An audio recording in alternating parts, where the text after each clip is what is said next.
आंध्र प्रदेश के वज़ीर-ए-आला नारा चंद्रबाबू नायडू ने हालिया अछूतापुरम SEZ में एक फार्मा कंपनी में हुए धमाके की तहकीकात के लिए एक आला सतही कमेटी तश्कील देने का ऐलान किया।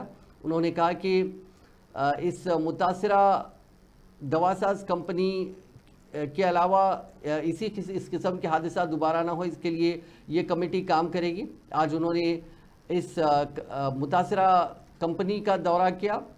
इससे पहले उन्होंने विशाखापट्टनम में सभी जख्मियों से मुलाकात की। इसके अलावा मुतासिरा ख़ानदानों से उन्होंने मुलाकात की। इस मुलाकात के बाद उन्होंने कहा कि सनतों की सेफ्टी ऑडिट के लिए कमेटी भी कायम की जाएगी। साथ ही उन्होंने इस हादसे में मरने वालों को 1-1 करोड़ रुपए मुआवजा देने का ऐलान किया। साथ ही शदीद तौर पर ज़ख्मी अफराद के लिए 50 लाख रुपए और मामूली ज़ख्मी लोगों के लिए 25 लाख रुपए मुआवजा देने का ऐलान किया।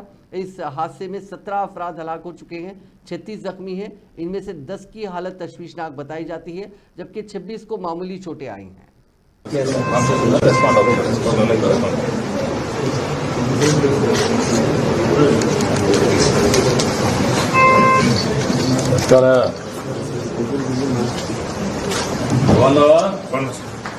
ధైర్యంగా ఉండు, అన్ని చూసుకుంటాం. ధైర్యంగా ఉండు, ఏం కాదు నీకు. కొన్ని ఇబ్బంది అన్నీ చేస్తారు. ధైర్యంగా అన్ని చూసుకుంటా. నేను ధైర్యంగా పర్యవేక్షిస్తాను, అన్ని చూస్తున్నాను. అందుకే ఇక్కడికి వచ్చాను. మీకు ధైర్యం చెప్తాను. ధైర్యం అధైర్యపడడం చూసుకున్నాను.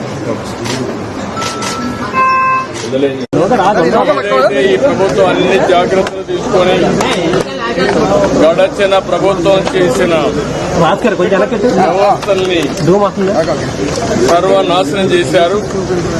అవన్నీ బాగు చేసే కార్యక్రమంలో ఇలాంటి సంఘటన జరగడం చాలా బాధిస్తుంది. అయితే ఈ సంఘటన వల్ల దగ్గర 17 మంది చనిపోయారు, 36 మంది